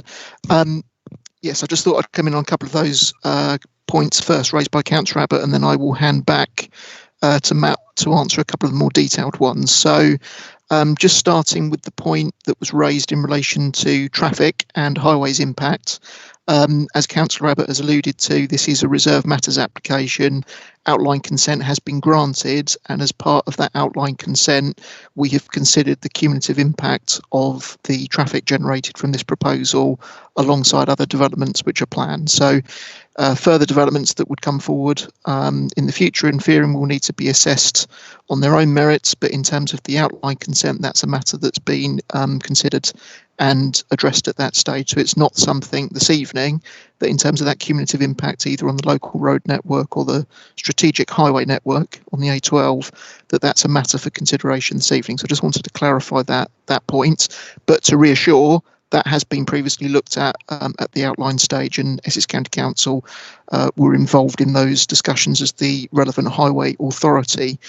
The point about design and density, I just wanted to pick up on this because obviously a large part of the statements that you've heard from members of the public and councillors and the parish council and the neighbourhood plan group have all raised concerns around design, the approach to how the site has come forward. I think there is a point here around the fact that outline consent has been granted, and it has been granted for 165 dwellings on the actual site. The detailed layout that is before members this evening is for 162 dwellings, so it's actually less, albeit slightly less than what was granted outline consent. I take the point about density, however, we are guided by the Essex Design Guide standards in terms of amenity space, and that is clearly going to be less than historic development that was planned under different standards at a different time. So this is not a unique situation to Fearing, to Kelvedon, this particular part of the district. This is across the piece that when we're looking at new residential development, we're applying the standards of the Essex Design Guide in terms of the minimum standards for amenity space. And I think there is a benefit here in terms of the revised proposals that are before you, in that all of the garden sizes now comply with those standards. There is an improvement. I absolutely understand, Councillor Abbott, the point you're raising. However, we cannot insist on larger garden sizes. But equally, if you did take that point on board and you look to provide larger gardens, then that has a massive impact on the density of development and the actual number of units that can be delivered on this site. And I think it's important to reiterate what we're looking at here is a strategic allocation in the draft local plan, where we're expecting to see the delivery of a large number of houses. So we have to balance the design quality with delivering the numbers on the site that we anticipate to come forward, and that has a consequential impact on density. So we've got a scale of development here that, from an officer's perspective, as Matt has outlined, that we consider to be appropriate at a density that's also appropriate, that's providing for car parking and amenity space in accordance with adopted standards. So I think that's a key point to actually stress. But in acknowledgement that clearly, the garden sizes do not adhere to existing standards within the locality, and they never will, because the standards require a lower level of provision for new development. Just on the play area point, Matt covered, I think, in the presentation, as we've set out in the report, the play space. It's a requirement pursuant to the 106 agreement that detail is submitted pursuant to the 106 and approved at a later stage. So I think what the developer is potentially hinting at within the information that's been provided to members is that this is where they are, where they think the play equipment should be located on the actual site, and this is what they're intending to submit subsequently for approval. But there is that process that we would need to go through, which is pursuant to the 106 agreement. So hopefully that clarifies that point as well. At that point, if I may, I will hand back to Matt just to pick up the specifics around the sustainability, the additional sustainability measures that Bloor Homes are offering to integrate, the lighting, and also just picking up the point about the affordable housing along the actual boulevard. I think there was a point there that Councillor Abbott, you raised. So if I can, at that point, hand back to Matt, if that's okay. Thank you, Chris. So thank you, Councillor Abbott, for your questions. So there's 83 charging points that will be provided as part of the application. These will either be in garages or internal. I don't have an answer to how many houses will have solar panels on, I'm afraid. Again, as I've said, it's not something that we can insist upon, but obviously very welcoming to hear that they are going to be putting solar panels on, and actually looking at those other measures that I set out in my presentation with that fabric first approach. In terms of the open space and that being separate to the such attenuation. Unfortunately, there's nothing in the outline consent which allows the differentiation of the two, insofar as that they can. This saying essentially that they can be put together, and as was read out in public question time, we have a policy which says that they can also be put together if they're not too harmful to one another. Officers have considered that they aren't harmful to one another, and obviously I've set out the consideration process with that in the presentation. So hopefully that gives members clarity on that and to form their own view. With respect to lighting, there is a lighting plan with the application, or I haven't shared it with members this evening. I can potentially bring that plan up if members wish to see the plan, but I understand that there's going to be street lighting in the boulevard and street and green lane areas, but in the street hierarchy there will be no street lighting. And I think there was one other point about the no affordable housing in north part of the site. I won't reiterate what I said again, but what I would say is that with the character areas that we're trying to create, the affordable housing just simply wouldn't be appropriate in that area, as I've set out. So that's why they're more concentrated towards the bottom part of the site where the smaller houses are. Happy to answer any other questions. Thank you. Thank you, Matthew. I now move on to Councillor Mrs. Spray. Councillor Mrs. Spray. Thank you, Madam Chairman, and thank you, Matt, for very comprehensive presentation. That's the longest and most detailed one that we've had for a while.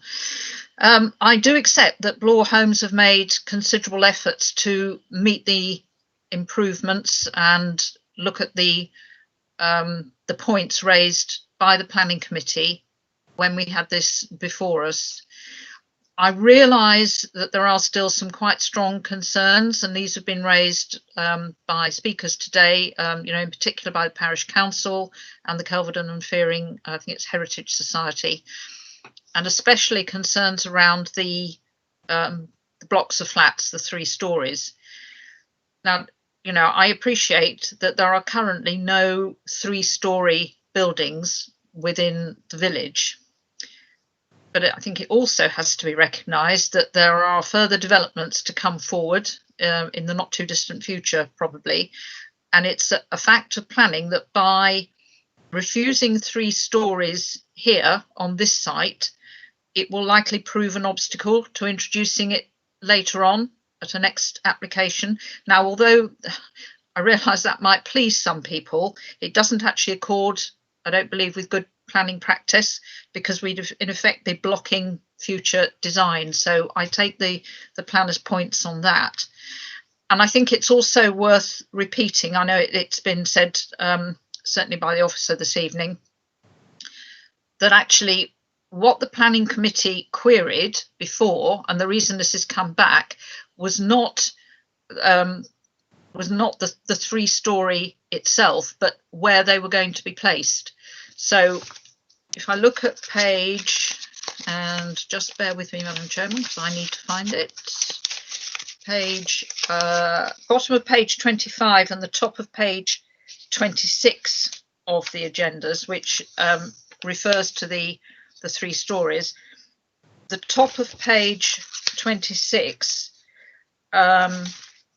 says the principle of the 3-storey buildings at the site was not discounted by members at Planning Committee on the 17th of December.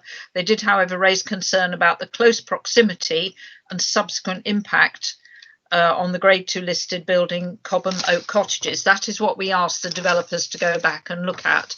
And, to be honest, that's what they've done, and they have relocated them. And on page 31 of the agenda, second paragraph, the historic buildings consultant considers that the relocation of the 3-storey block is an improvement, creating a development which will have a much lower visual impact upon the setting of the listed building. And this is then found to make them acceptable. I know we're not discussing design on this particular point, but I don't object to the design of these flats. And I think if you were to look at them in isolation, yes, they would stick out. But once the houses around them are built, I don't believe the impact is going to be anything like as severe as some people fear. I think they look okay.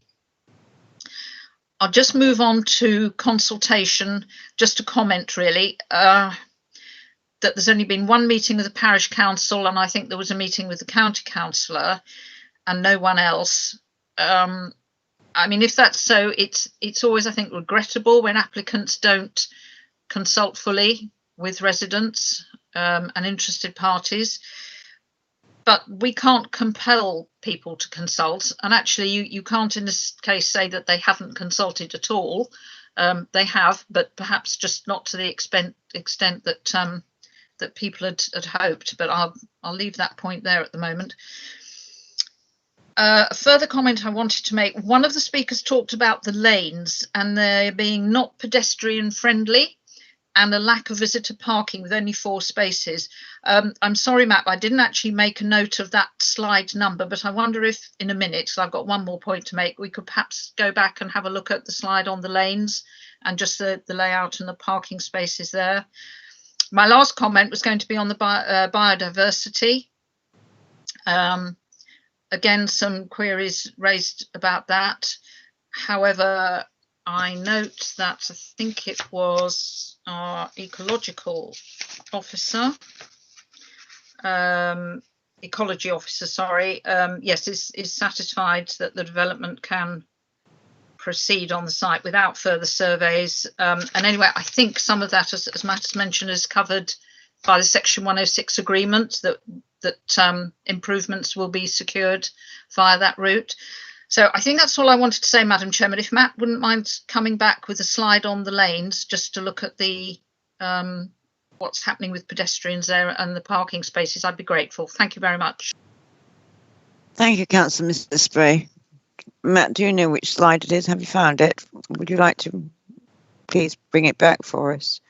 Of course. Thank you, Madam Chairman. Let me just do that. There you go, Councillor Spray.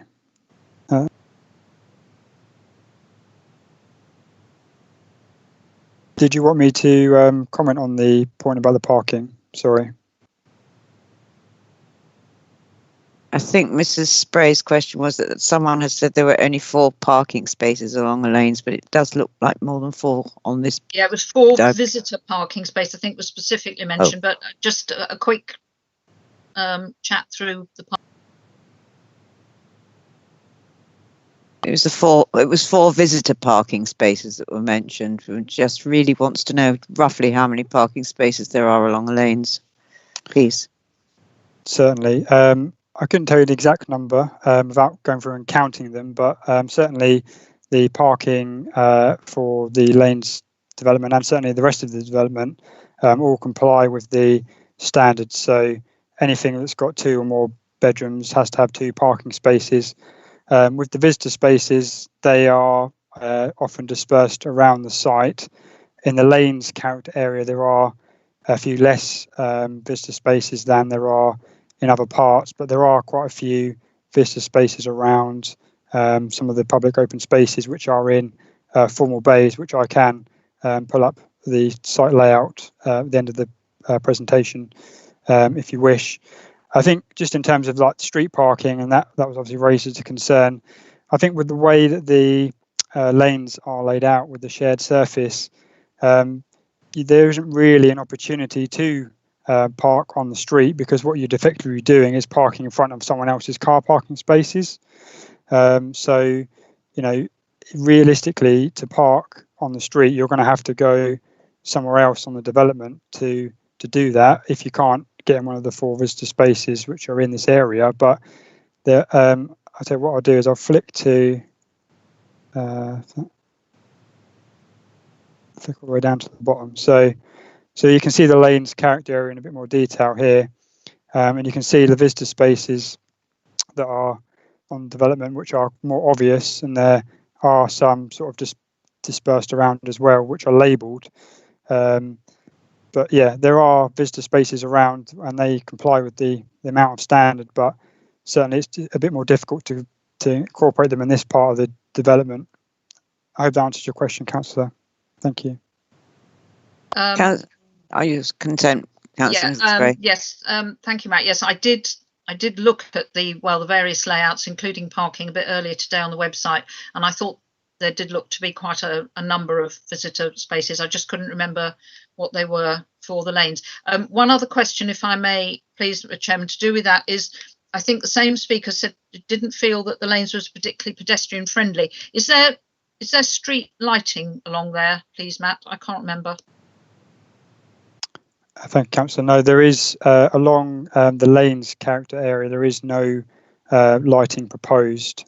It's not uncommon on some developments. The lighting, I think, is the extent to up here and around here on these parts of development, but there is no lighting.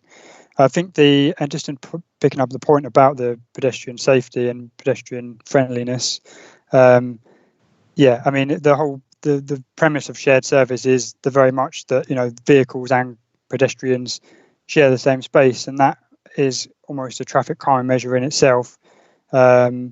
And obviously it's quite commonly used on developments, and you do actually have a couple of traffic calming measures as well here and here to sort of make sure traffic is slowed down in this area. So that would be my comment on that. Thank you. Thank you. Thanks very much, Matt. Thank you, Chairman. That's I've finished. Thank you. Thank you, Councillor. Mrs. Spray. Thank you, Matt. The next person I have is Councillor Cunningham. Thank you, Madam Chairman, and thank you, Matthew, for the presentation, and as in December, for the contributions from the local community at the start of the meeting. I would like to address my comments in relation to the flats and the 3-storey flat building, and if I could just give officers a slight heads up, I wouldn't mind just having a look at the slide that shows the location of the 3-storey flat building in the development. If I could, I'll just have maybe a question or two on that. I totally agree with some of the comments made about the limitations of flats during a lockdown pandemic situation. As a flat resident myself in a 3-storey flat building, I have to say I am very aware of those limitations, and I share the views of the local members. I think other members who have been supporting their communities in the COVID-19 response will have seen firsthand some of those limitations when walking around and supporting their local communities. I also do not have a great deal of sympathy with the view expressed by some that whilst it's all right for some to have big gardens, others can live in high-rise flat buildings. That's not a view I give a lot of credence to. But I do think it is vitally important, particularly in considerable sized communities such as Fearing and Kelvedon, where sustainable growth is both plausible and desirable, to have that option of housing supply that is in the form of flats, to really give the opportunity for those who want to get onto the housing ladder to get onto the housing ladder, particularly locals from that community who expressed a wish to stay in those local communities, ensuring they're viable for the future. Having said that, I do have concerns about the 3-storey nature of the building. And just before we look at the slide, I would just like to ask officers, was there any other viable option that would have delivered a supply of flats that didn't necessarily have to be the 3-storey building? If not, if that is a sort of disproportionate request or requirement, could there be anything done to perhaps soften the features of the current design? I share, I do agree to a certain extent with Councillor Mrs. Spray. In an isolated situation, yes, this is a lot better than many other flat buildings, but I just think we have an obligation, and really assessing the strength of feeling in the local community that has been demonstrated this evening. Is there any other concessions that could be made to improve the features of that flat building to ensure it's more suitable with a rural or semi-rural environment. If I could have the officers' views on that, and also if they could just explain once again the location change, which would help my understanding enormously, if at all possible, please. Thank you very much indeed. Thank you, Councillor Cunningham. I will pass over now to Matthew. Thank you, Councillor Cunningham. Let me just share the screen again. Bear with me 1 second. Okay, so this is the plan which shows the location of the 3-storey flatted block in purple. So you had a couple of points. So the first point was any other option on the site. When we were negotiating with Bloor from quite an early stage, there was a need to accommodate some 3-storey flats on the site. This was to allow a better layout in terms of the rest of the development, in terms of actually not squeezing in too many houses on other parts of the site. But equally, the outline permission was for up to 165 houses and flats. What they're looking at is 162 houses. So they have, in order to make the layout better, they have made some concessions with the housing numbers, but on the basis that they can have the 3-storey flatted blocks as shown. In terms of the question about anything done to soften the features, certainly in terms of the design, there was quite a few iterations of the design, and I might be able to find them. Yeah, so we made it so that there was header and seal details, obviously a bit more distinction on the gables with the weatherboarding. What we can do to try and assist with the sort of visual impact of these buildings is in materials, make sure that the materials are very high quality coming in. Obviously, materials are a condition on the outline approval, but officers, can ensure or can, very much firmly ask the developer to, provide high quality materials for the apartment buildings, so that they, are indeed of a good quality when they are built. I would say that's what we can do at this stage. Thank you. Thank you, Madam Chairman. As I say, this is the part of the development I'm still struggling with. If member colleagues thought that was appropriate, that perhaps some additional conditions could be placed on, particularly regarding material, it'd be something I'd be very happy to support, Madam Chairman. Thank you, Councillor Cunningham. Before I move on to those that have already indicated they wish to speak, can I ask Councillor Mann, does he wish to speak?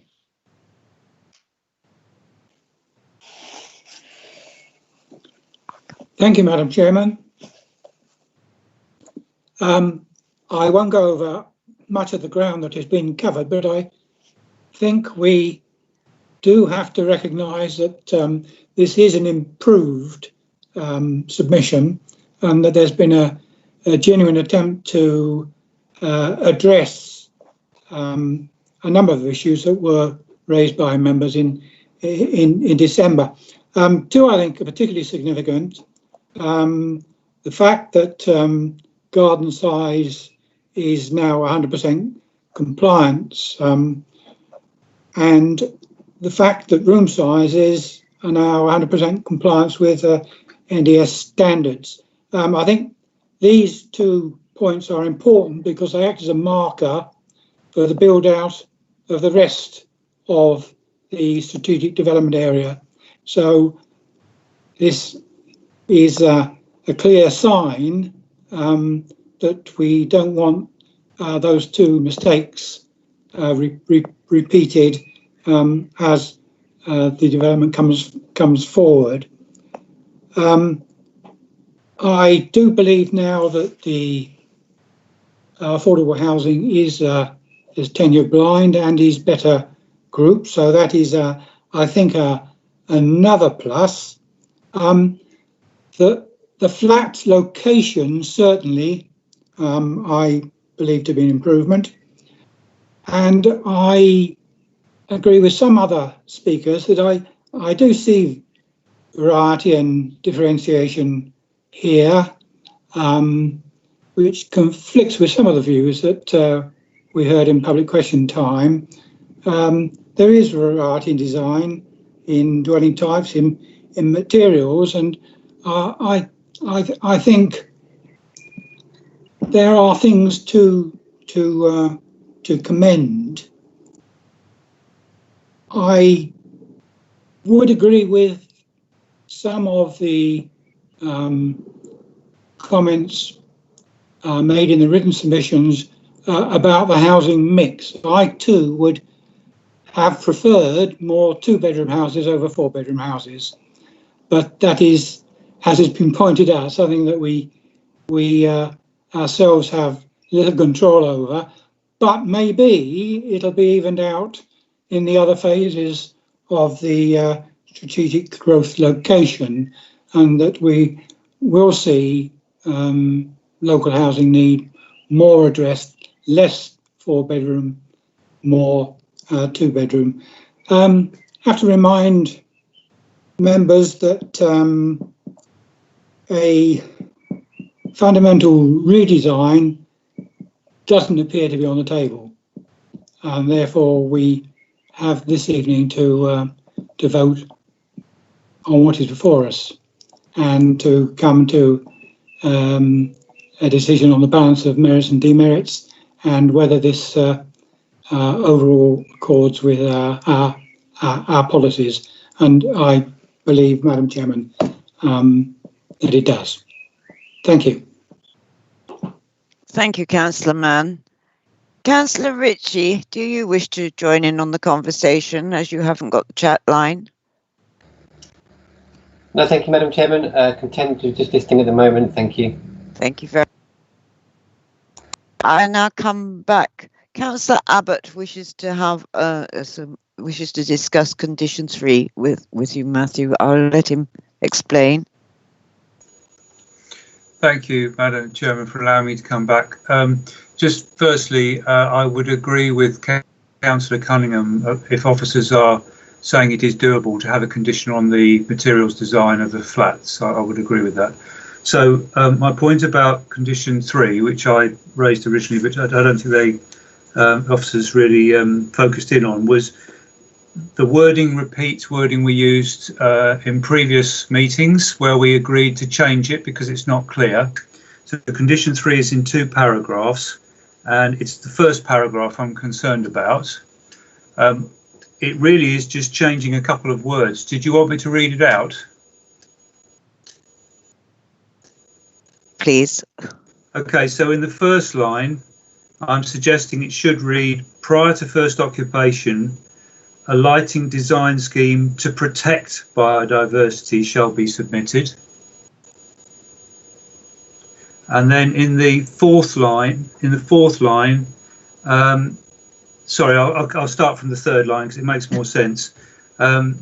Shall identify those features on site that are particularly sensitive for bats, and this is where the word changes, where lighting is likely to cause disturbance.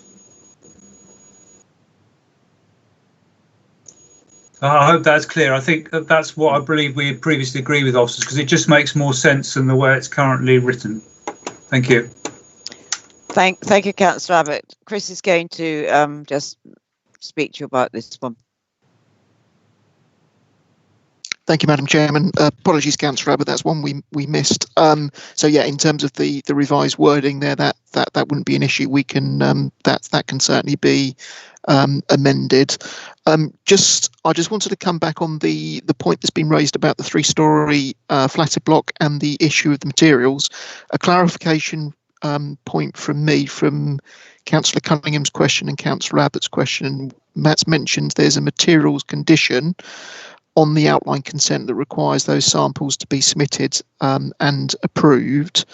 It's a query as to whether or not you're looking to go further above and beyond that particular condition and actually say that the materials as proposed, as indicated within the submission for those blocks, are not approved, and that further discussions then take place around the the materials for those 2 flat blocks.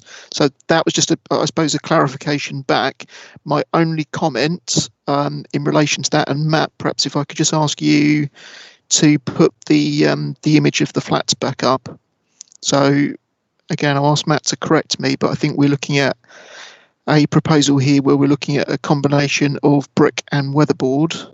So 2 traditional materials in terms of elevational treatment.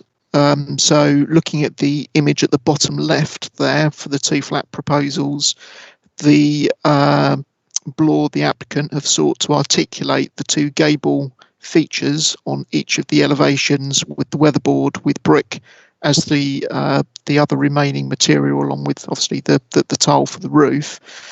That variation in materials helps break up the elevation. The other approach, potentially, the other logical one, is that you would potentially have both all of the building potentially in brick, or you would substitute the weatherboard for an alternative material such as render. I'm not sure by substituting it for render whether or not actually you would change it. So I suppose it's just a question back and a clarification in terms of what members are actually seeking to secure there, whether or not it's just clarification around the physical samples being submitted, or if a further change is being requested through a condition for those 2 blocks in relation to the material and the elevational treatment for the materials. Can I come back on that, Madam Chairman? Is that right? Thank you, Chris. There are other houses in that area with weatherboarding, so they do match up. I'm correct that the houses in the picture above the flats is in the same green lane. Thank you. Yes, Councillor Cunningham, I'll let you come back now. Sorry, thank you very much. Yes, I think it's, if we could make a more meaningful change, Chris, if possible, from a purely personal preference, and I appreciate if that doesn't find favour with other colleagues, I totally appreciate that. I was thinking more rendering. I mean, I was wondering even Pebble Dash. That is a very, very interesting concept that's there, the flat building, the 3-storey flat building, if that was in an urban extension of Braintree or any of our other town centres. I just feel some material that gives a more of a deferential nod to the countryside, if at all possible, please. Thank you, Councillor Cunningham. I'm going to go to Councillor Mrs. Parker now. Thank you, Madam Chairman. Yes, I'll try to be brief and not cover all the points that have been made, but just wanted to remind us all that, as Matthew said, we've already granted outline permission for up to 165 dwellings, so it's perfectly legitimate to put forward an application for this number. And in order to achieve that number, I do think it's, as Matthew has pointed out, very necessary, really, to include a block of flats. Otherwise, the remaining houses will become very cramped, and the whole site could become quite overdeveloped. So I'm not unhappy about there being a flat block there.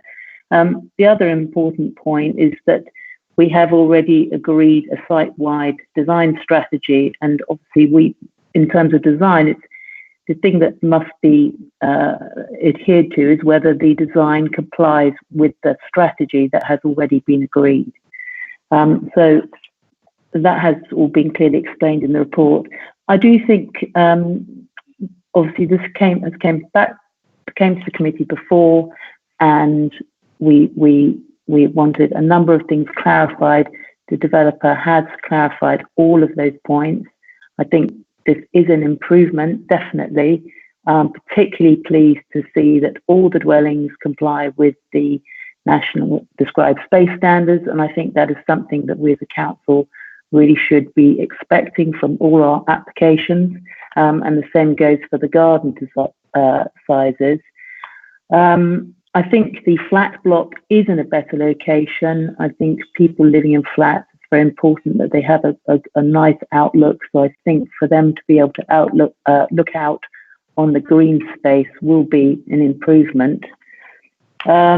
I think there are some good things that have been proposed on ecology, tree planting, and I think this is the first time I've actually seen Swift boxes,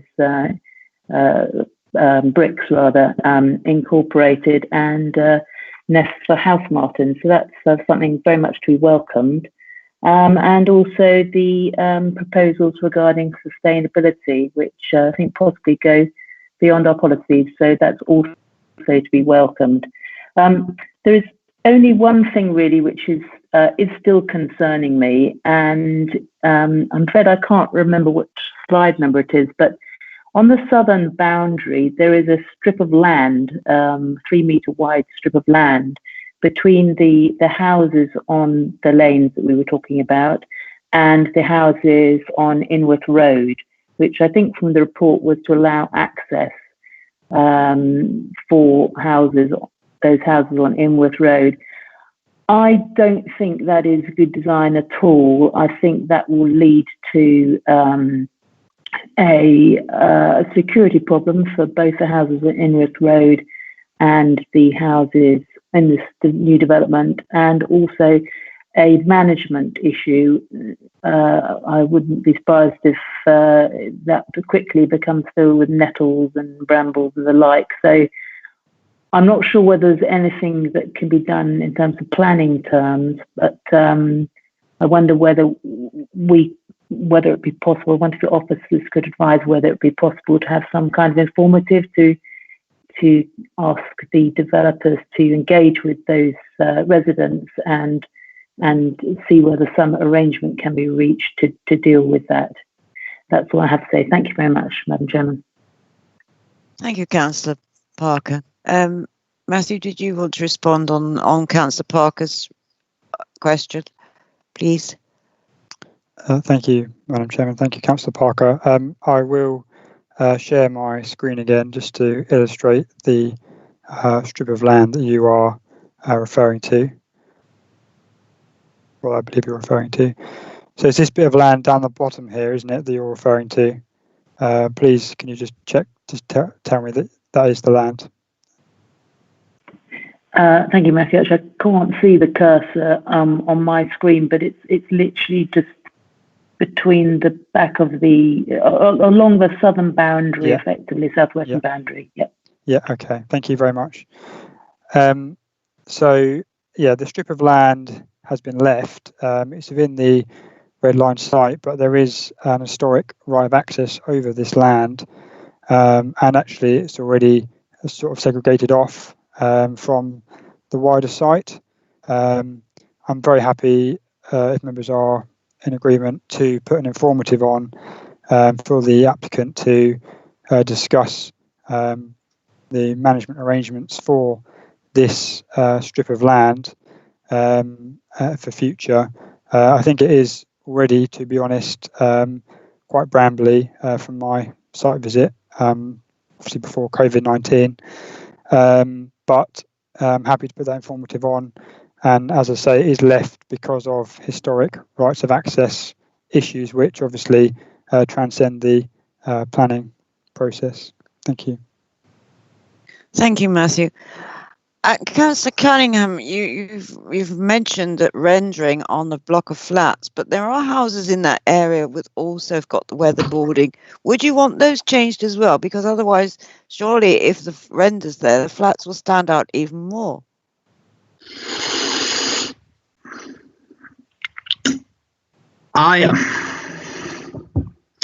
I'm just conscious that there are still concerns over the 3-storey flat building in that setting. As I say, as Councillor Mrs. Parker rightly said, there has been a sort of design guide, design profile agreed. I appreciate we can't dwell too much on personal preference here. I was wanting to explore whether there was something else we could do, perhaps just to soften the features, even if it's putting a few hanging baskets on, just to try and make it look a little less urban in this semi-rural setting. But I'm certainly not suggesting that the design of the other houses should change. Thank you, Councillor. I think, Chris, did you wish to say so? I'm going to hand over to Chris at this stage. Thank you, Madam Chairman. Just going back on that point, very conscious of the concern that's been raised about the urban nature and trying to reduce that. I think after looking at the plan again and having another look, I would certainly, if members felt strongly, we could add a further condition to say that the material treatment of that block, the blocks, could come forward and be changed. My hesitation and I think my advice to members is, while I understand the concern, I think actually by moving away from the brick and the weatherboard might actually have the opposite effect. So if you were in a more urban location like Braintree, I would certainly be suggesting that actually the weatherboarding was less suitable, and actually a more appropriate solution would be a fully brick building, flat block, with suitable brick, obviously, for the context of the site. I also think potentially adding render as well, that kind of has, for a flatter block, I think that has a slightly more urban connotation. So I think Bloor have genuinely tried to tie it in with the immediate properties in that particular part of the site, but also try to introduce a material that is seen just down the road, obviously at the business park as well. So I absolutely understand the concern, but my slight concern, if members were minded to add a condition to that effect, is actually it may be counterintuitive, and actually it may have the opposite effect of what you're seeking to achieve. But obviously, if members felt strongly on that point, we could add a further condition. If I may, Madam Chairman, there's just a couple of other points that I just wanted to clarify as well. So linked with the 3-story block, I think there was a point, and Matt did cover it briefly, I think, within the presentation, but I just wanted to go over it, which was the relationship of the 3-story block of flats to the listed buildings, the designated heritage assets. I think one of the speakers, Mr. Bouch, mentions or made a statement that actually the objective should be to achieve zero heritage harm. And I thought it was important possibly just to clarify that the 2 levels of harm when we look at heritage is substantial, which we're not in that territory. We're not talking about the demolition or serious impacts on the existing listed building. We're in a situation where less than substantial harm has been identified, and that is completely common for any type of development proposal that effectively is within the setting of a listed building. The idea that there would be no heritage harm arising from the development of the site is simply not realistic. So the relocation of the flat block has achieved the objective of limiting the harm to the heritage assets. That was just a point I just wanted to clarify. And then, sorry, one last point was the issue of consultation. There's been a lot of comment this evening about the consultation that Bloor has undertaken. And while Matt's clarified what's actually been done from the developer, I just wanted just to reiterate, I think more, for members of the public watching this, that in terms of our statutory obligations as the local planning authority, we go above and beyond what we're required to do under the legislation and the regulations by the neighbour notifications, the site notices, and we have completely fulfilled our obligations here as the local planning authority in seeking views from residents. Now, clearly, residents still have some very strong concerns about it, but in terms of the process that's been followed, while I accept there's still some concerns about the engagement that's been done from the developer, from the local planning authority side, we have completed that consultation as we were required to do, collated the comments, and obviously we've prepared a report for you this evening following the deferral of the previous committee. So thank you, Madam Chair. I just wanted to clarify those additional points as well. Thank you, Chris. Councillor Mrs. Spray. Thank you, Madam Chairman. I don't wish to stifle debate at all, but if no one has any further points they want to make, I would like to move officers' recommendation for approval, please. Does that include the rewording of condition 3 and the informal arrangement for the strip of land set on the south of the site? Yes, happy with that. Thank you. Does it find a seconder before I move on?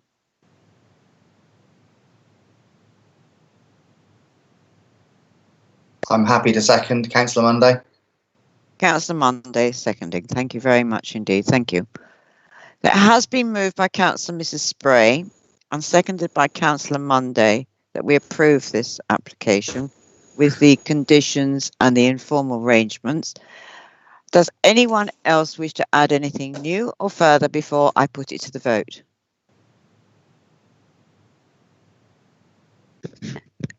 Excuse me, Chairman, Okay, we yeah. had indication from Councillor Ritchie. Yes, okay.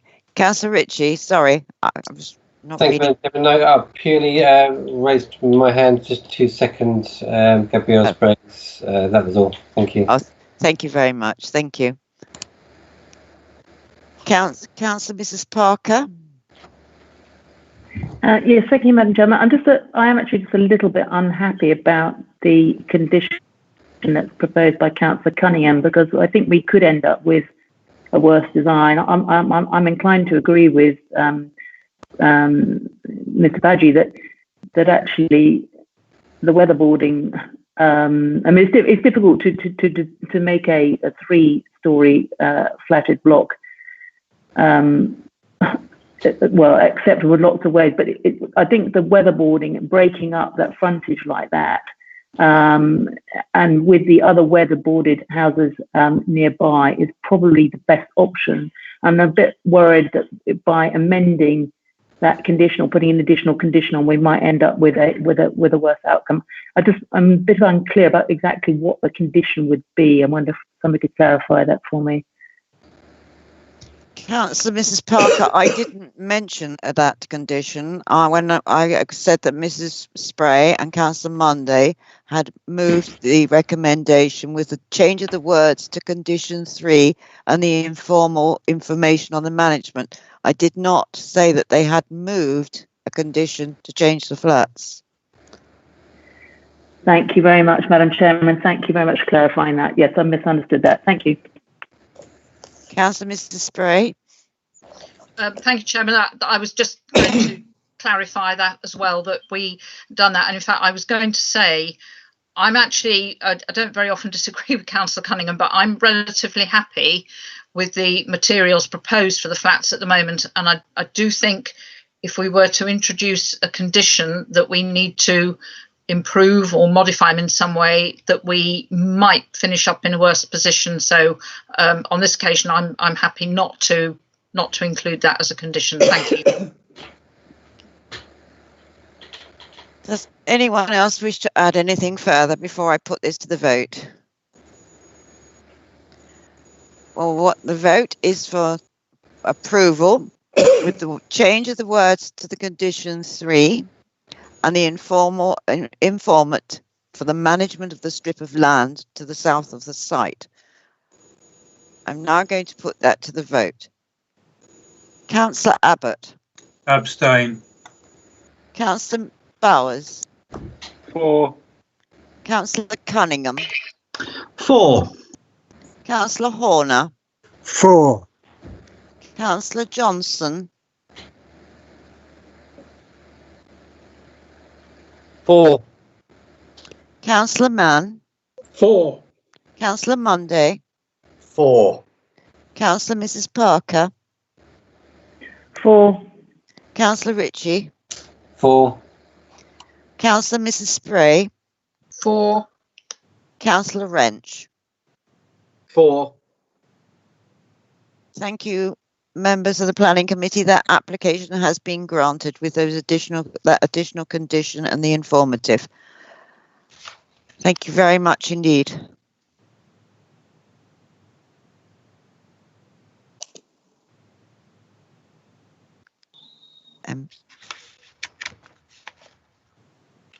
Thank you very much, Chairman. Chairman, on your behalf, I'd like to officially close this meeting at 21:31 hours. On behalf of the Chairman and members of the Planning Committee, I'd like to thank all those of you in the YouTube channel of this Planning Committee this evening.